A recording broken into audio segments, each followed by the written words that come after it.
Olá a todos e bem-vindos! Na nossa análise de hoje vamos explorar a fundo o que a ciência atual realmente nos diz sobre a perda de peso sustentável e, claro, como alcançar um corpo mais saudável. Durante muito tempo fomos bombardeados com a ideia de que emagrecer era sinónimo de passar fome, de entrar em dietas loucas ou adotar rotinas super estressantes. Mas a realidade que os estudos nos mostram é fascinante e completamente diferente. Vamos desconstruir essa ideia antiga e perceber que o emagrecimento saudável é, no fundo, como um projeto de arquitetura para o nosso corpo. Precisamos de boas plantas, materiais de topo e, acima de tudo, uma base que não desabe com o tempo. Então vamos lá mergulhar nisto. A grande questão que toda a gente faz quando procura uma mudança a sério é, afinal, qual é o segredo? Pois bem, as diretrizes de saúde pública são claras. Não há cá truques de magia nem atalhos. Trata-se de um processo biológico multifacetado. Atingir e manter aquele corpo ideal baseia-se num equilíbrio muito inteligente de vários fatores do nosso estilo de vida. Não chega simplesmente a cortar na comida. Temos de reeducar hábitos, pôr o corpo a mexer de forma estratégica e, acreditem ou não, saber descansar. Para organizar as ideias, estruturamos esta exploração em 5 pilares super fáceis de seguir. Primeiro, o famoso déficit calórico. A seguir, o nosso combustível, os alimentos in natura.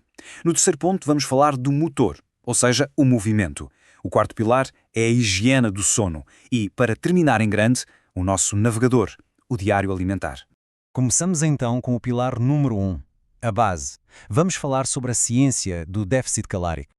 Este é literalmente o alicerce de qualquer transformação. E o ponto crucial é este: o déficit calórico é uma lei biológica não negociável. Sem isto acontecer nos bastidores, o peso pura e simplesmente não mexe. É matemática nutricional pura e dura. Se a energia que entra for menor do que a que gastamos no dia a dia, o nosso organismo fica encurralado e tem de ir buscar combustível ao outro lado. E adivinhem qual é a reserva principal? Exatamente, os nossos depósitos de gordura corporal.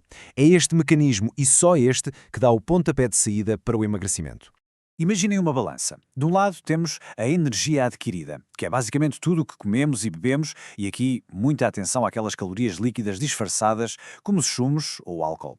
Do outro lado está a energia gasta, que junta ao nosso metabolismo basal, aquilo que o corpo queima só para nos manter vivos, com o exercício que fazemos. Se os dois lados estiverem iguais, o peso mantém-se. Para emagrecer, temos obrigatoriamente de inclinar a balança para o lado do gasto. Avançamos para o pilar número 2, o combustível. Aqui, o grande destaque vai para o enorme poder dos alimentos in natura. E vocês podem estar a perguntar-se, como é que eu atingo esse déficit sem andar o dia todo a morrer de fome? A resposta está num regresso às origens. Os cereais integrais e as leguminosas como o grão, o feijão ou as lentilhas são a base de uma dieta indestrutível. Porquê? Porque demoram muito mais tempo a ser digeridos. E isso significa que nos mantêm saciados durante horas, cortando aqueles picos de fome que nos fazem atacar o frigorífico a meio da tarde. Depois, temos de falar dos vegetais. O grande trunfo de um prato cheio de cor é a baixíssima densidade calórica. Ou seja, podemos comer um volume enorme de comida, o que enche os olhos e o estômago, e carregar o corpo de vitaminas e minerais sem rebentar com o limite de calorias do dia. É o verdadeiro cenário em que todos ganham. E isto ilustra de forma brilhante o que fazer com aquela vontade incontrolável de comer doces. Em vez de recorrer a produtos ultraprocessados cheios de calorias vazias, a fruta fresca é um pacote perfeito da natureza. Traz hidratação, fibras e o açúcar natural que o cérebro pede. Dá algum trabalho a mastigar e a digerir, o que por si só já ajuda a saciar e substitui a guloseima de forma totalmente saudável. Resumindo e concluindo, a magia biológica de apostar forte em alimentos vegetais e não refinados é incrível. É um combo de fibra e água que cria um volume físico gigante no nosso sistema digestivo, atrasando aquelas hormonas chatas da fome. Ao mesmo tempo, ficamos muito longe dos açúcares adicionados e das gorduras trans dos ultraprocessados que, convenhamos, só servem para inflamar o corpo e acumular aquela perigosa gordura visceral. Chegamos agora ao pilar número 3, o motor. É a altura de falarmos de movimento, combinando aeróbica e força. Com a alimentação no ponto, temos de acelerar o nosso motor interno. Mexer o corpo não serve apenas para queimar o almoço. É o que altera a nossa composição corporal a longo prazo.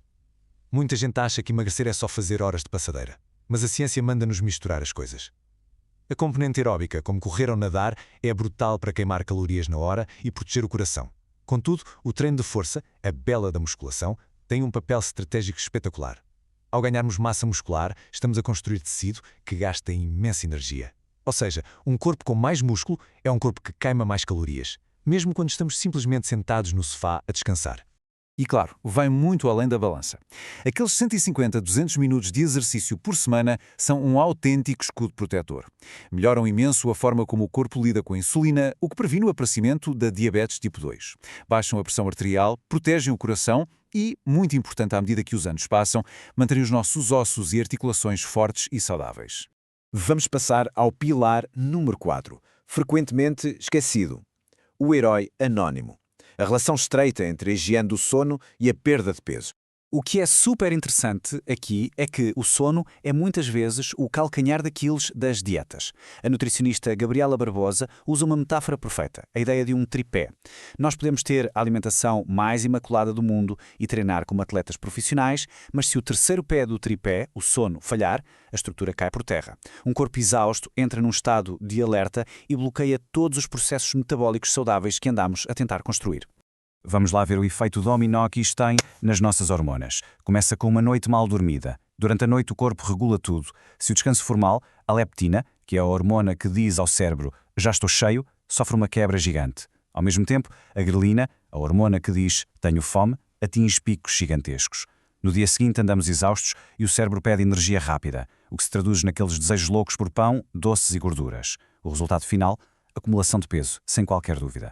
Para evitar que a biologia jogue contra nós, precisamos de uma boa higiene do sono. Não há volta a dar. Tentar garantir entre 7 a 9 horas de descanso. É na fase de sono profundo que o metabolismo se regenera e os músculos reparam. E para lá chegar, convém mesmo cortar no café ao fim da tarde, largar os ecrãs antes de ir para a cama e tentar manter uma rotina consistente. Relaxar e baixar os níveis de cortisol é meio caminho andado para domar o apetite. E, finalmente, o pilar número 5, o navegador, as estratégias comportamentais e o impacto incrível do diário alimentar. Já temos o déficit, a dieta, o treino e o descanso. Mas como é que mantemos o foco dia após dia? Bem, a componente psicológica é a chave de tudo. Precisamos de algo que nos guie. E não há ferramenta melhor documentada do que o diário alimentar. Monitorizar o que ingerimos duplica as hipóteses de sucesso. E atenção, não é só contar calorias obsessivamente. É anotar o que se comeu, a que horas e o mais crucial de tudo, como nos sentíamos. Foi fome a sério ou foi ansiedade, foi tédio? Trazer este nível de consciência ao nosso dia-a-dia permite-nos desmascarar hábitos automáticos e trocá-los por escolhas muito mais inteligentes.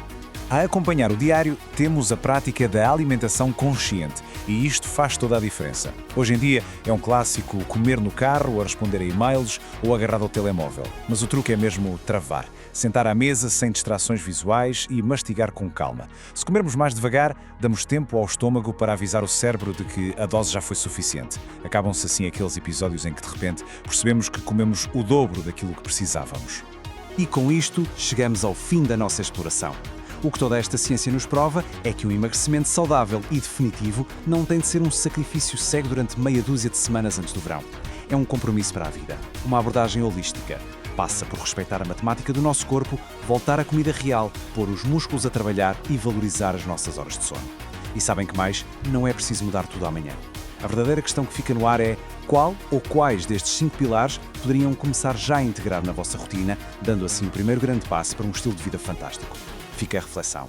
Muito obrigado por estarem aí desse lado a acompanhar e encontramos na nossa próxima análise.